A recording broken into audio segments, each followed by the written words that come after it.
Hi all!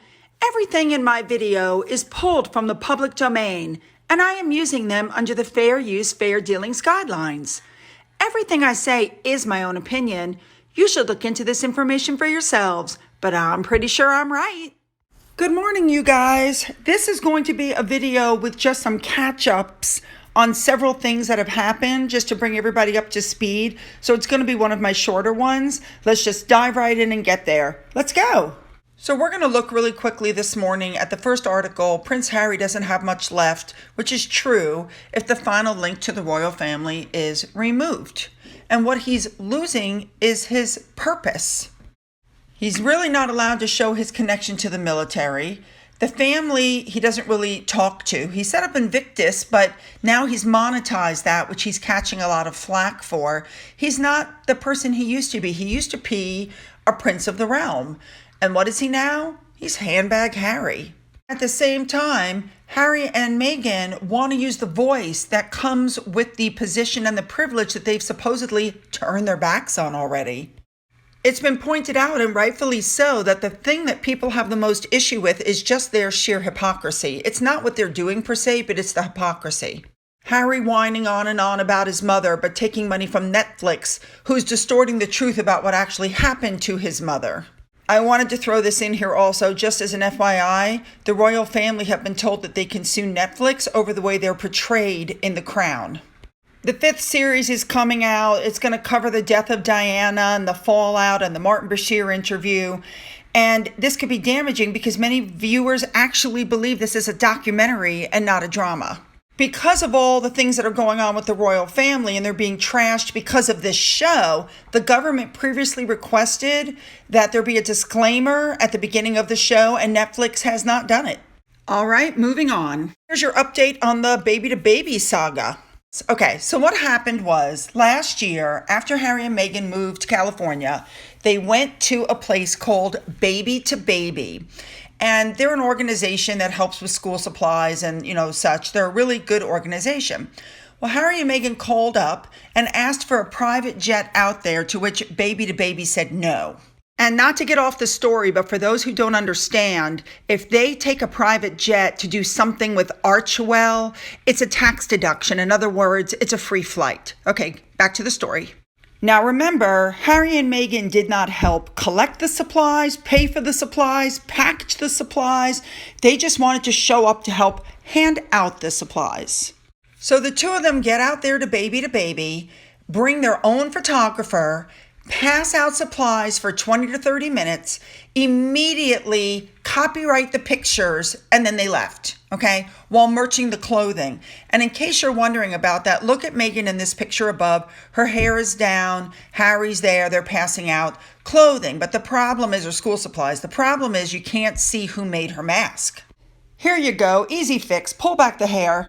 Close-up shot so you can see who manufactured it to help get it sold.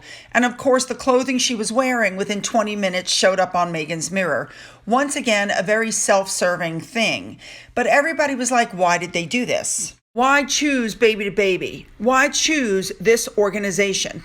And here's the answer. Baby to Baby every year has a gala that literally is on the level of the Oscars. Everybody wants to go. It's the who's who, right? So what happened this year? The Baby to Baby had their 10-year gala presented by Paul Mitchell. And they honored Vanessa Bryant with the Giving Tree Award because she has been dedicated to this group and helping with supplies and helping the impoverished people around her. When they have this big gala, they invite everybody who helped throughout the year. But it's alleged that Harry and Meghan did not get an invitation. And we all know why. Baby to Baby didn't want their event turned into a self-promotional circus. And that is exactly what would have happened. Harry and Meghan would have brought the Netflix crew with them because we know everything they do is for self-promotion. I love the dresses they're wearing. And Vanessa didn't just show up, pass out supplies, and leave. She's a dedicated worker for this group. By the way, I could be wrong, but I believe that dress that Vanessa is wearing is identical to the one that Kate wore on the red carpet, just a different color. Main point from what I heard, Meghan was upset because she felt she should have been there hobnobbing with the rich and wealthy. Oh well, moving on. Here's your update on the Oprah interview. Oh my God, make me sick. It's being alleged that Oprah wants to do a follow-up interview in an attempt to salvage her reputation by asking the questions that she didn't ask in the first interview and clarifying the lies. Yeah, Harry and Meghan apparently are not responding to those requests because I think they realize it would put them bigger into the hole. Oh my goodness. Next up, here's your update on the Songstress's website.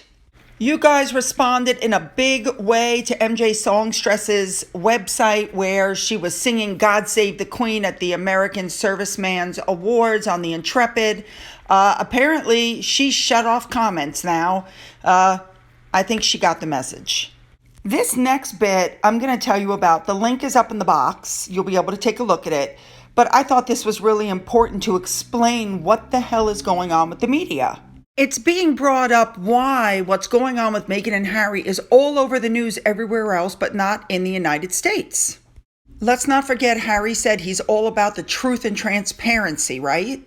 And what it is Harry and Meghan's PR team has relationships with certain news outlets like People Magazine, Forbes, Wall Street Journal, etc. And the deal is, as long as you don't criticize them or cover them in a negative way, you can have access. Does that remind anybody of anything? It is identical. What their PR team is doing is identical to what they accused the palace of. In case you forgot, they accused the palace of holding media parties where they would host the papers there in exchange for doing nothing but good stories. As I stated before, the link is in the box and the video is only 2 minutes long if you want to watch it. Moving on. My goodness, you guys, this is not an update, but I'm putting a link to this up in the box as well. You only need to watch the first 3 minutes and 51 seconds, but I took this little excerpt out of it. Watch this. I hope so, because we know that after they left the UK, they went to stay with friends, let's call them, in Los Angeles, who then kicked them out because they were so rude to their staff. Because this is the problem with social climbers that want to put themselves above other people. It's disgusting behavior to bully people who are working for you or under you. You can always tell how good a person's character is by how they treat people who are under them on the hierarchy. I think that's what my mother always told me. We all know whose house that was in. I always say where there's smoke, there's fire. So we have staff in UK that says she bullied them. You have staff at Tyler Perry's house who says that they were bullied. Yeah.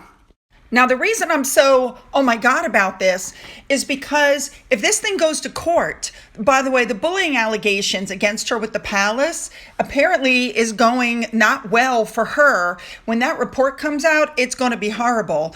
And the staff that she bullied and all the horrible messages that she sent is all going to be laid bare for everybody to see. And that, my friends, will teach you 2 lessons. Number 1, you don't start a lawsuit against somebody when you don't have clean hands. And number 2, you should always treat people the way you expect to be treated. That is a lifelong lesson. And I'm going to end this video with a tweet sent to Omid Scobie pointing out that Rachel Zane doesn't count as an attorney. And the reason I'm kind of chuckling is because I actually have seen tweets from Sussex lovers. They actually think that Meghan has some sort of law information. I mean, that's how crazy they are. I'm going to end this video also with a little bit of information. Besides the other 2 links up in the box, I'm putting up a 3rd link about Finn called Finn's Life that I did 3 months ago. And it explains how Finn came to us. And yes, he was an abused puppy. So you can feel free to click on that and take a look. So with all of that said, I'm dying to hear your comments on the updates. Do you think there will be another Oprah interview? What do you think about Harry and Meghan not being invited to the big Oscar-sized baby-to-baby gala? What do you guys think about the news not reporting what's really going on with Harry and Meghan here in the United States because their PR team has agreements with People Magazine and a bunch of the other publications? And finally, what do you guys think of essentially the confirmation that Harry and Meghan were horrible to Tyler Perry's staff? I mean, we always heard something had happened, but this was literally confirmation. Don't forget to leave those comments below. And you know you can follow me on Twitter. You can email me. And to those of you who sent money to my coffee fund, thank you very much. Don't forget to hit that subscribe button and that bell to be notified of future uploads. And as always, you guys, have a great day.